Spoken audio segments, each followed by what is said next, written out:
لێدان دەکات و بۆی هەیە هەموو کۆنووس و بەڵگەکانی پەیوەست بە هەڵبژاردننی ئەندامی تانەلێدراو ببینێت و بانگێشتی شایەت و کەسی شارەزا بۆ گەیشتن بەڕاستی بکات. هەروەها راپۆرتەکەی لە ماوەی کە لە 30 ڕۆژ زیاتر نەبێت لە ڕۆژی ناردنی داواکە پێشکەش دەکات. دواتر پەرلەمان دروستی ئەندامێتی بە زۆرینەی 2/3 دەنگی ئامادەبووان یەکلا دەکاتەوە. حوتەم لە کاتێکدا کە تانەکە جددی نەبوو یان زانیاری نادروستی لە خۆ گرتبوو بە ئامانجی لە کەدارکردنی ئەندام لیژنە راپۆرتێک دەداتە سەرۆکی پەرلەمان، ئەویش بۆی هەیە بیداتە دادگای لێکۆڵینەوەی تایبەت بۆ گرتنەبەری ڕێوشوێنی یاسایی بەرامبەر تانەلێدەر. هەروەها بۆ تانەلێدراو هەیە خۆی ئەم ڕێوشوێنە ڕاستەخۆ بگرێتە بەر. ڕای دووەم، بەشێکی ئەندامانی لیژنە پێیان وایە پێویست ناکات دروستی ئەندامێتی لە ناو پەیڕەو هەبێت و زیادەیە. قسەی هەیە لەسەر ئەم مادەیە باناوەکان بنووسرێن.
ماما صاحب الرحمن نقطەی نظامی بەڵێ بەڕە سەرۆکی پەرلەمان من پێم باشە لە جیاتی و مناقەشەیەکی زۆری کەین. ئەمە دوو ڕاهەیە، ئەو دوو ڕای بخرێتە دەنگانەوە کۆتایی پێبێنێت، چونکە ڕای یەکەمیان پێم وایە بە ئیشی کۆمیسیۆنی هەڵبژاردنەکانە لە ڕاستیدا لێرە ئاکرێت. بەس هەرە بێ مناقەشە بکرێ، هەندێک لە ئەندامان پێیان وایە کە بمێنێ، هەندێک لە ئەندامان پێیان وایە لا ببرێ. خۆ بەبێ مناقەشەی ئەوە وە کاتێکی زۆرە بەس خۆی هەرە بێت مناقەشەی ئەوە بکرێت، چونکە هەندێک لە ئەندامان ڕەنگە ڕایان وابێ کە بمێنێ.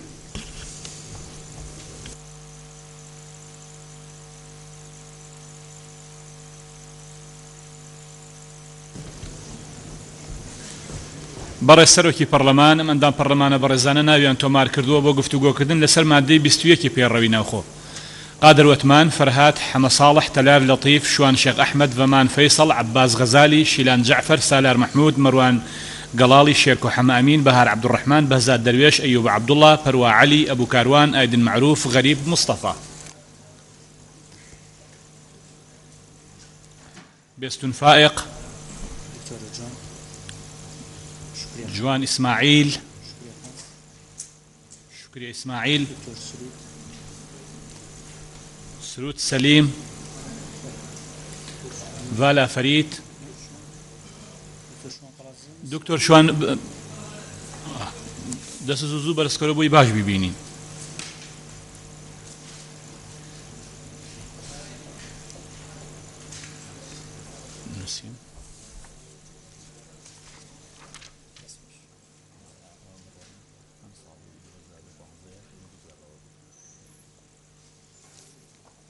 بەڕێز کا قادر وتمان فەرموو. بەڕێز سەرۆکی پەرلەمان، من لەگەڵ ڕای یەکەممان لا پەسەندە بکەواتە پێمان وایە دروستی ئەندامەتی بمێنێ، چونکە ڕاستە کۆمیسیۆن بۆ ئەو مەبەستە بارکی خۆی هەڵدەستێ و دیراسە دەکا، بەڵام لەوانێ هەندێک لە مەرجەکانی خۆ کاندیدکردن لەگەڵ هەندێکیان جیاوازی هەبێت. بۆ نمونە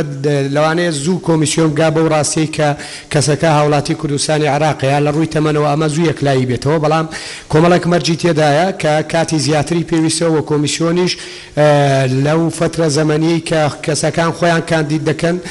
تا ڕاگەاندن پەسەندکردنی یاخود ڕەتکردنەوەی کاتی زۆری لە بەردەستدانیە بۆیە دروستی ئەندامەتی بمێنێ. خاڵی سێمیش پێم وایە کە ئەو ماوەی تهدید کراوە بۆ کەسی ڕۆژە ئەو ماوەیە کە تهدید کراوە کەمە من پێم وایە کە ئەم دەرگایە هەر ئاواڵا بێ واگەر ئەم دەرگایش ئاواڵا نەبێت ئەوە ماوەکە زۆر کەمە بکرێ بە 90 ڕۆژ لەبەرەوە 30 ڕۆژ زۆر کەمە بۆی کە کەسێک ئەگەر خوانەکردە دروستی ئەندامەتی تەواو نەبوو 30 ڕۆژ یا چاوپۆشی هەبێ ینی ئەو یا بەڵگە نەبێ یا ئەگەر بەڵگەش هەبێ چاوپۆشی لێ بکرێ لەوانەی کە بەڵگەیان لەبەردەستایە بۆیە 30 ڕۆژ زۆر کەمە پێویستە یا دەرگاکە ئاواڵا بێ کە ئەمە شتێکی باشە یاخود بکرێ بە 90 ڕۆژ ئەگەر قەراریش بێ ینی کاتیش تعدیل بکرێ ئەم کاتەکەمە بکرێ بە 90 ڕۆژ زۆر سپاس زۆر سپاس بەڕێز کاکشۆن شێخ ئەحمەد سپاس بەڕێز سەرۆکی پەرلەمان زۆر من لەگەڵ ئەوەی دامە ئەو مادێ زیادە لەبەرەوە کۆمیسیۆنی باڕای سەربەخۆی هەڵبژاردن هەیە لەوێ فلتەر هەیە شتێ دەکرێت لەوێ دەکە پێشەوەی ئەو هەموو هەڵمەتی ڕاگەیاندن و مادووبوون و ئەو وەزعانەش بکرێت دەکرێت لەوێ دەکە حزب لایەنە سیاسیەکە هەچەندە هەمومان لە سەنگەرین لە یەکتر دەکرێت لەوێ دەکە ئەوە لەوێ جێبەجێ بکرێنەوەک لەو لیژنەیە کە لە کاتی دروست دەکرێت واگە دروستیش کرا کاکادش ئیشات پێدا لەمە ئایا ئەو لیژنەیە چکە کاتێکە کاتیە هەلوما ئەو 30 ڕۆژەیە یاخود بەردەوام دەبین لەوانی هەندێک نەزاندێت تا نەوتە شەرەکان دوا بکەوێ بەس بە هەر شێوەیەکی گشتی من لەگەڵ ئەوەی داماکە و مادەیە زیادە و نەمینێ سپاس زۆر سپاس بەڕێز مامۆستا مەڕوان گەڵاڵی بسم الله الرحمن الرحيم بەڕێز سەرۆکی پەرلەمان من لەگەڵ ڕای یەکەمدا کە وەکو خۆی بمێنێتەوە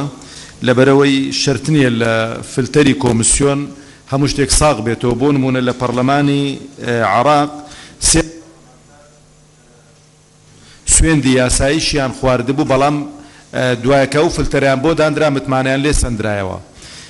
خاڵی یەکەم تعدیل بکرێتن کە بەم شێوەیە پێناسەی دروستی ئەندامی بکرێتن و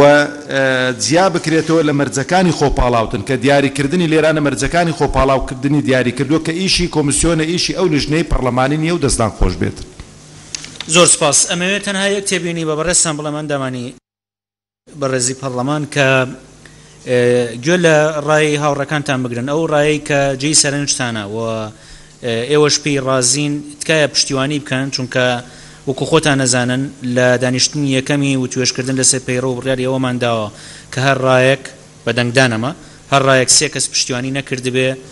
ناخرێتە دەنگدانەوە بۆیە ئەگەر هەر ڕایەک جێگەی سەرنجتان بوو ئەتوان پشتیوانی لێ بکەن سەر ڕایەوەی کە قسەکانی خۆتانەکەن سپاس بۆ جەنابەت مامۆستا مەڕوان بەڕێز کاکە بوو کاروان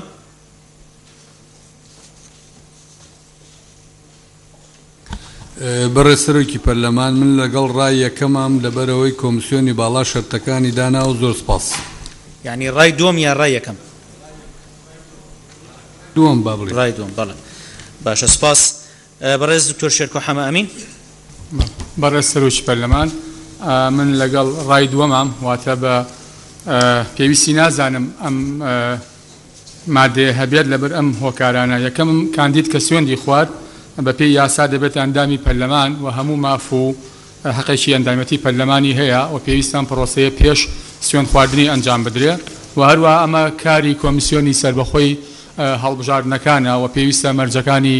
کاندید فەرەهەم بکاوە لەوێ یەکلایی بکرێتەوە و خاڵێکی تر دەشێ ئەمە بسپێدرێت بە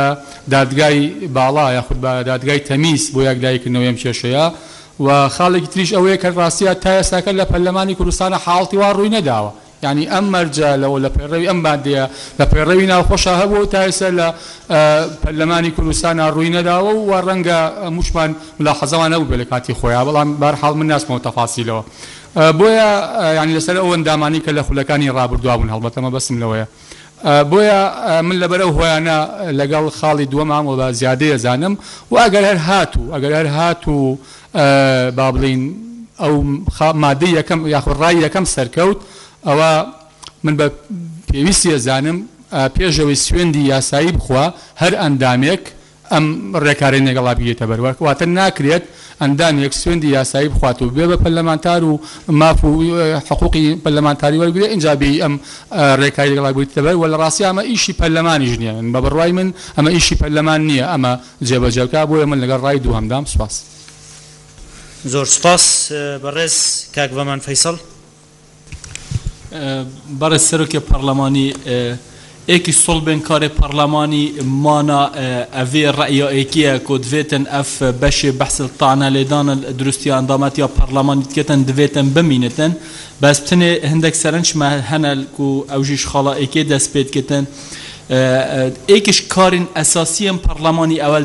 دمیل دست پیکا دست بکار بیناوی دویتن اف لجناها بید پیکینانی تلقائیان يعني پشتی بورینا مثلا 2 روزا 3 روزاش ایکم دانشتن دویتن اف لجناها بید پیک اینان دنه بس الویل بچک تناقص هیا کل دمید بیشتر مرجع کی اندامت وی لجنه نابیتن او تانلی در یا تانلی درابن كواتا اگر دست پیک پارلمانی لجنه پیک اینا بتن دی چوا او ایتن زانین کو اندامن وی لجنه نه تانلی در و تانلی دران او ایک دو الخلا شاشي بحثت كتن بجدم برلمان دي درستيا اندامتي بزورينا دول سرسي اكلا كتن ما بس الفيديو قالك يا واضح نينا كدرستيا اندامتي دي تشوا اكلا كتن باشا اگر بلگه نبين كو افتعنا هاتي ليدانه يا جهه خدايا چوا برلمان دي في اكلا كتن برهند الفيديو بچك لك دانه كادي بو انجي سياقه كادي تر بو في مادي يا ضروريه وما ناوي قالك يا بيدفيو قالك سباس زور سپاس برزك فرهاد حمد صالح برز سروکی پرلمان برزانان دامانی پرلمان من هیچ گمانم نییە کە ئێوە هەمووتان لە من دڵسۆزترن بۆ ئەم وڵاتە بەڵام قسەکانم وەکو تێبینیە کەم تکایە جملە بگرن سەبارەت بەم مادەیە بەڵێ سەبارەت بەو مادەیە پەرلەمان وەکو پرەنسیپ ئەوەی بینیمان دانیشتنی پەرلەمانی کوردستان لەسەر پەیڕەوی ناو